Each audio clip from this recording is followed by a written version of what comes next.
Donc, je donne la parole pour terminer donc, au professeur Norman Palma pour essayer de synthétiser, résumer, commenter les interventions des uns et des autres.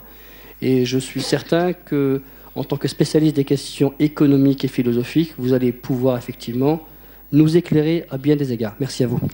Merci. Et, écoutez, on m'a proposé de faire une sorte de synthèse. Le recteur Albit Kesha a eu la gentillesse de me faire cette proposition.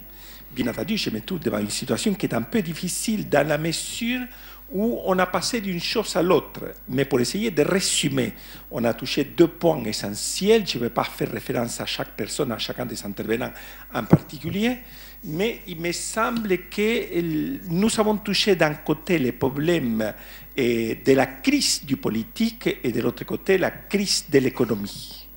Et donc, à la fin, on a touché les problèmes de la crise de l'économie.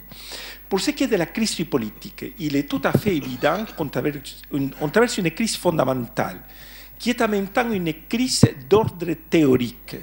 Parce qu'il se passe une chose, c'est que chaque fois que nous parlons, par exemple, de démocratie, on tend à réduire ces concepts à la loi du plus grand nombre, ce qui pose problème.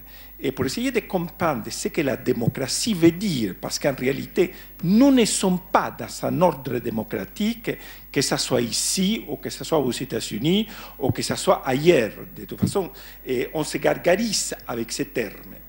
Du point de vue théorique, et la théorie politique, de toute façon, elle commence en Grèce, je vous le rappelle, que tous les concepts que nous utilisons ne sont pas, par exemple, au niveau du politique, que ce soit le politique lui-même, que ce soit les concepts de démocratie, que ce soit les concepts d'oligarchie ou les concepts de démagogie qui est utilisé incroyablement. Et donc, tous ces concepts nous arrivent de la Grèce. De là, la nécessité de nous poser la question de savoir, pour pouvoir éclaircir les idées, et comment la théorie grecque, je ne parle pas de la réalité, parce qu'on ne peut pas déduire la théorie à partir de la réalité. On peut comprendre la réalité à partir de la théorie. Et donc, il y a une théorie politique. Et bien entendu, les textes de base, comme nous le savons, c'est les textes d'Aristote, c'est-à-dire la politique d'Aristote.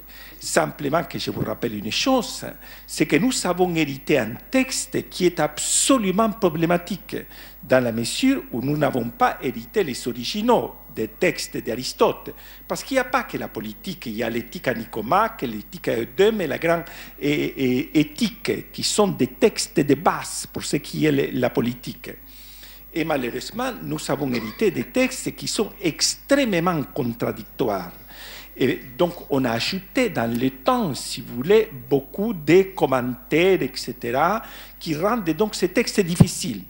Qui fait, par exemple, que quelqu'un comme Juan Inés de Sepúlveda, au XVIe siècle, qui est celui qui va avoir la célèbre controverse de Valladolid avec las Casas en 1550, lui va résumer donc la philosophie aristotélicienne en disant qu'Aristote est le théoricien de l'esclavage. Or, je vous signale une chose, c'est qu'Aristote nous dit, par exemple, dans la politique libre premier, que les hommes sont par nature des animaux politiques, des zoon politikon. C'est-à-dire que tout être humain peut devenir politique, doit devenir politique, que le politique est un processus d'accomplissement. Et de ce point de vue-là, il ne fait, si vous voulez, que reprendre l'idée fondamentale de la philosophie grecque, de la philosophie politique grecque, qu'en réalité, aussi là, de ce côté-là, on n'a pas hérité grand-chose, parce qu'il ne faut pas oublier qu'au moment de l'apparition du christianisme, bon, les grandes bibliothèques de la Méditerranée ont été brûlées, etc., etc., de telle sorte qu'il y a beaucoup de choses qui ont disparu, énormément de choses. Pour vous donner un exemple, par exemple, quelqu'un comme Protagoras, qui est un peu antérieur à Aristote, il a écrit quelque chose comme 72 bouquins. Et il nous reste actuellement à la Pléiade 25 pages. Ça vous donne une idée de l'hécatombe qu'il y a eu. Donc en réalité, il faut essayer de reconstruire. Et les politiques vont commencer en réalité, parce que les politiques est quelque chose qui va se développer. L'idée du politique, donc pour Aristote, par exemple, si on prend Aristote, va commencer à se développer à un moment donné. C'est-à-dire toute société traditionnelle doit à un moment donné, conditionnée par les mœurs traditionnelles, doit à un moment donné s'introduire dans les processus du politique. Et ce processus du politique part de l'idée selon laquelle il y a un principe d'égalité qui est au point de départ. C'est le principe de l'égalité, ce que les Grecs appelaient l'issos, issos égale, l'égalité. Et ce concept de l'égalité en puissance qui va devenir, donc qui doit devenir égalité en acte à travers les politiques, c'est quelque chose qui va apparaître curieusement au moment de la réforme de Clisthènes en moins 407. Va apparaître ce concept qui est le concept de isotimia, égalité en dignité, puisqu'on a parlé de la dignité, égalité en dignité, et qu'en principe, tous les êtres humains, tout être humain revendique une chose, c'est l'égalité en dignité. Pourquoi cette revendication? Tout simplement parce que tout être humain est avant tout un être humain, de la même façon que tout klebs est un klebard.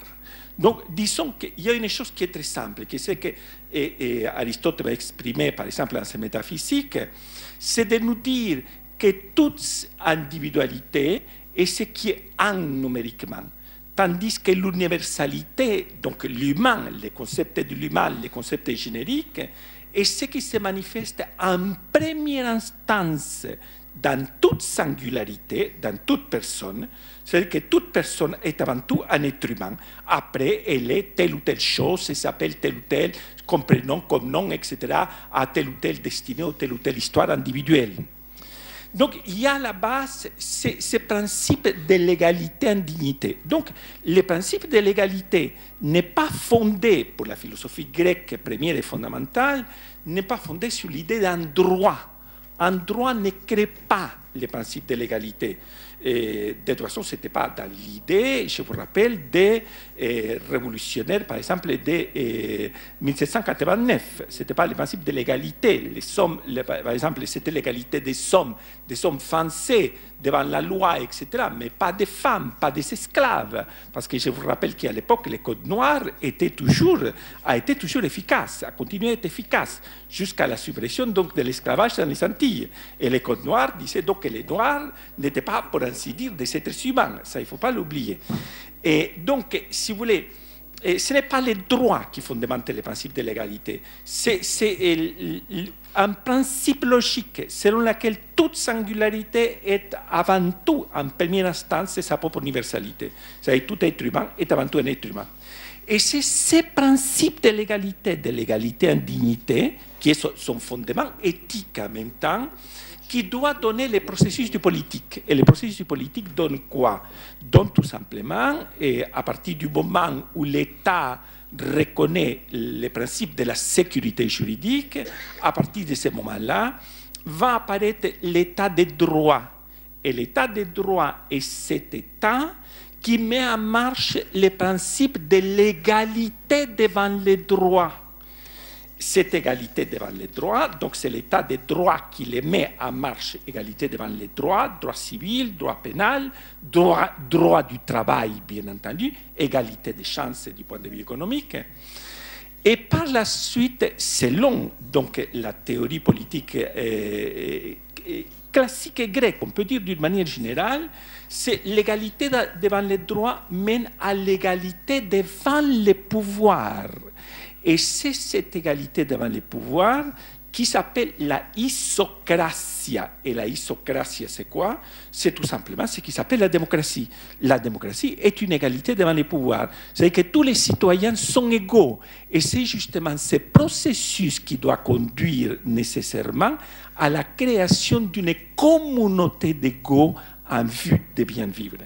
Comme vous voyez donc les processus du politique, c'est-à-dire que la démocratie ne peut pas correspondre à cet ordre inégalitaire et absolument inégalitaire que nous connaissons actuellement, où il y a toujours donc le fait que ce sont toujours les mêmes qui sont au pouvoir, et comme disait Aristote lui-même, lorsque ce sont toujours les mêmes qui sont au pouvoir, cela veut dire que le reste de la population vit dans l'indignité. C'est-à-dire qu'il n'y a pas égalité de dignité. Donc, par conséquent, il n'y a pas d'accomplissement du politique. Dans l'ordre de ce qu'on appelle la démocratie actuellement, il n'y a pas d'égalité. Et cette égalité qui implique le fait du droit de l'alternance pure, dans le sens où tous les citoyens qui sont les sujets du pouvoir doivent avoir le droit d'être gouvernés et de gouverner à tour de rôle. Donc voilà ce que la démocratie implique du point de vue théorique. Merci.